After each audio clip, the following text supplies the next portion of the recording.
I think short-term gold and silver look good. I think we've already had a pullback. And, all this talk about minting trillion-dollar coins simply shines a light on what's going on here in the United States, that we are creating money out of thin air. We're debasing the currency, and that's a great environment for buying gold. But also look at other commodities. Look at the price of oil, which has been moving up. It's at a 4-month high here today. I think the chart looks very bullish for oil. Remember, we got as high as about $150 a barrel before the financial crisis in 2008. We can be challenging those highs again before the end of 2013.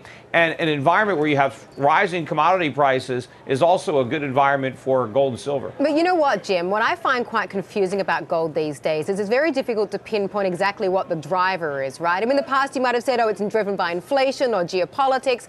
We don't seem to have much inflation. There's no real geopolitical problems at the moment. I mean, what really is driving it? Is it just a currency inverse trade? No, I think it's driven by different things at different times. Sometimes it's the safe haven trade, and it trades along with bonds, with the dollar, with what used to be the Japanese yen before the new policy. But sometimes it's strictly a weak dollar inflation trade, and it has this tendency to bounce back and forth to different camps. So it's hard to pinpoint. You can't say there's no inflation, though. What do you base the idea that there's no inflation on? I didn't say there's no inflation. I think there's inflation in several things. No, not you, but sometimes. Oh, yeah, no doubt about it. Somebody just said there's no inflation. Well, there's not a huge amount of concern about inflation right now. I have no doubt that down the line, this party is going to end probably in a wall of inflation, but there's not a huge amount right now, right?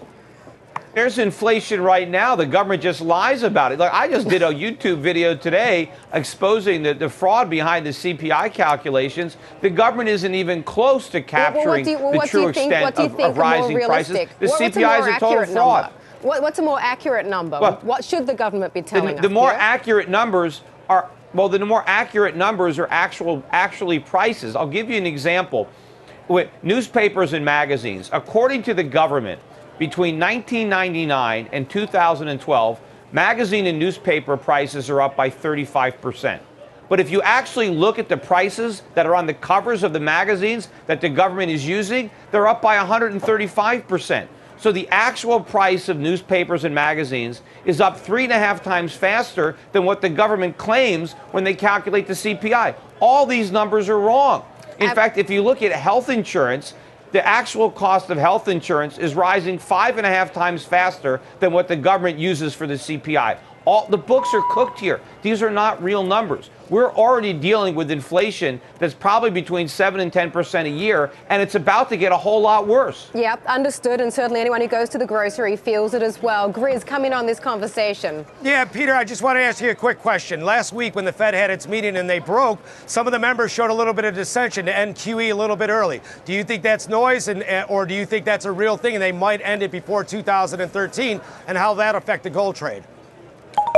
Well, I think it is just noise. I think they might talk about being responsible, but they're never going to act responsibly, because if the Fed ever took away the QE, this whole phony recovery that was built on the foundation of QE will collapse. The U.S. economy, as it's currently structured, cannot survive rising interest rates. The Fed has to be there to prop it up. Now, of course, that's the wrong thing. We should let this phony economy implode so we can replace it with a viable one. But none of the politicians, including the central bankers, want to allow this economy to swallow the bitter tasting medicine that we need to heal the problem. So no, they're going to continue the QE. I don't care what they say. I care about what they do. They're going to keep on printing money. They're going to keep on monetizing debt until they produce a currency crisis and a sovereign debt crisis. Then they'll act, but they're not going to act in advance. A difficult thing to do, Peter, if they want to get reelected.